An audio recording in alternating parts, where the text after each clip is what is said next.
For the first time, we are hearing from the ex-girlfriend of former NFL player Chad Wheeler. Aaliyah Taylor says she was brutally attacked by the former Seattle Seahawks player. She says Wheeler, who is 6'7", weighs more than 300 pounds, dislocated her arm and choked her, causing her to pass out twice. She talked with CBS News this morning about it, and a quick warning to our viewers. Some of what we're about to show you is graphic.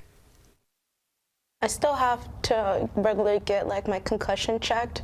I have bolts and a steel plate I'm going to have forever in my arm.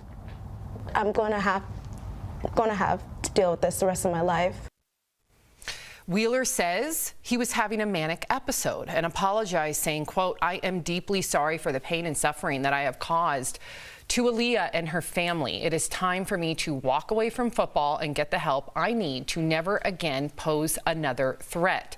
Wheeler pleaded not guilty to 3 charges, including domestic violence, assault on February 1st. But Aaliyah says he is still a threat to her safety. So to some people, because he has mental health issues, they see him as some sort of a victim here too. We're going to dive into all that, and those aren't my words. Those are some of your words that have taken over the narrative on social media. Erica, what do you think? I don't understand why anyone's having this conversation about his mental health issues. Even if he is dealing with mental health issues, now is not the time to have this conversation and imply that he's some sort of victim. You know, we take mental health issues very seriously on this show, and a lot of us have been affected profoundly by them. So I am not going to dismiss this. What I'm saying is now is not the time for this conversation, because I could give a crap about what he's experiencing right now.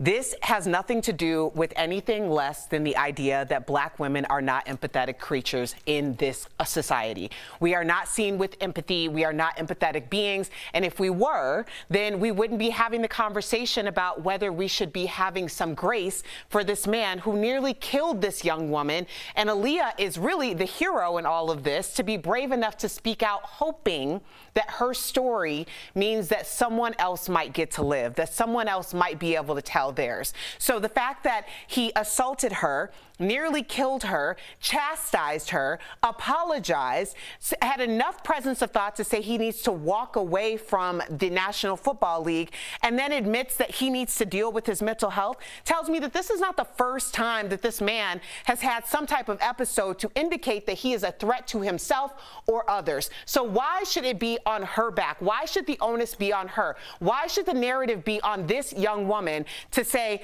who she was, what she didn't do, what she did do?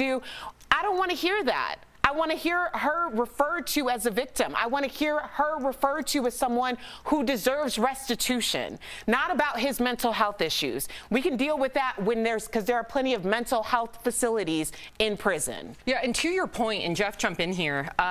Listen, I'm someone that suffers from mental health issues. I take care of myself. So yeah, we can have all the empathy in the world when it comes to mental health. However, you need to take accountability for your own actions. You need to take accountability for your treatment. This is all on him.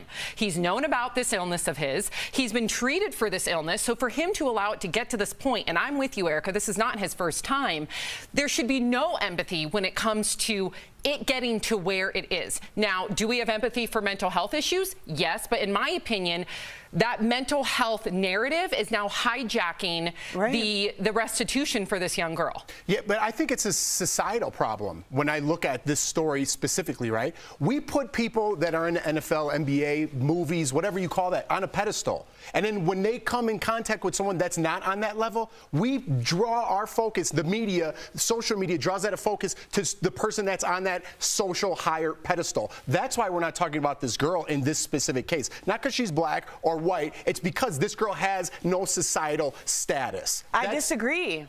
Really? Yes, I absolutely disagree. We talk about the people who work behind the cameras. Jeff, I'm telling you right now that if Aaliyah looked like Sam, we'd be talking about it. I'm being very honest. And then also think about all of the other examples of NFL players or anyone else. Just anybody in the spotlight. In the spotlight. But when we have black players, wasn't that on repeat when Ray Rice was in the elevator? Did we all not see that video over and over and over again? plenty of memes about it.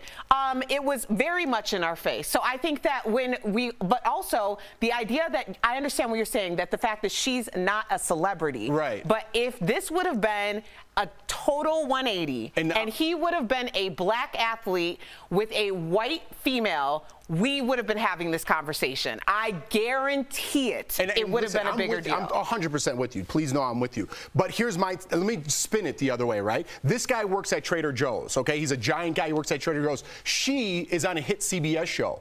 Now the narrative has spun in the exact same story. Now we're on her side because she is somehow on a social pedestal. We have to stop putting people socially on a pedestal is the point that I'm trying to make here. Not trying to contradict your feelings that you're right or wrong. Our society is screwed up on who we think is more important than one another. That's where my point is going.